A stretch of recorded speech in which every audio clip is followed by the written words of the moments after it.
প্রেসক্রিপশনের ছবিটাতে আরে পাড়ে রাখে টাইমটা আপনারা কল করে মনে করে দিই। আচ্ছা ঠিক আছে, তুই খাওয়া দাওয়া করছিস ঠিক মতো? এই খাওয়া দাওয়া ঠিকঠাক ভাবে করুন, আর হলে আপনি কোনো টেনশন করার দরকার নেই। দিকে খেয়াল রাখি, আপনার কমর ব্যথাটা ভালো হইলে টাকা নিয়ে আসুন। বিদেশে লয়ে যাবো, এত টেয়া এসে কিরবেন, কে খাবে এত টেয়া?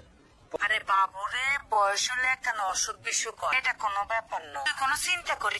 কি এর বয়স হয়েছে আপনার? পলিসি এখন যদি কয় বয়স হয়েছে এটা হইব না। আপনারা আবার চেয়ারম্যান ইলেকশন করতে হইতো না, ওলার বিয়ের জন্য নাতি নাতির মুখ দেখেন না, এইসব কথা আপনি বলিয়েন না। আম্মা কই দিন তুই বাড়িতে যাবি কবে? রেজাল্ট তো তুই আরে জানাস, তুই পাস করছিস নি? আমি আপনারে কই না, আর যদি আম্মারে বলি আম্মা বিবিটা শেষ করি না, আম্মারে কইব তো হড়ালের গুষ্টি কিলে নোয়াখালী চলি এলাই। আমি আম্মারে ডাবল বিবির কথা বলে এটা বুঝ দিলাম, তো নোয়াখালী যায় আর মানুষে বিশ্বাস এরকম করতে। আরে মূর্খ বেডি গারে হাই ঢাকা শহরে বসি বসি গাড়িতে আনে পাবলো দিচ্ছেন, আল্লাহ সব দেখতেছেন। আল্লাহ মোলা কারো করে দিও না।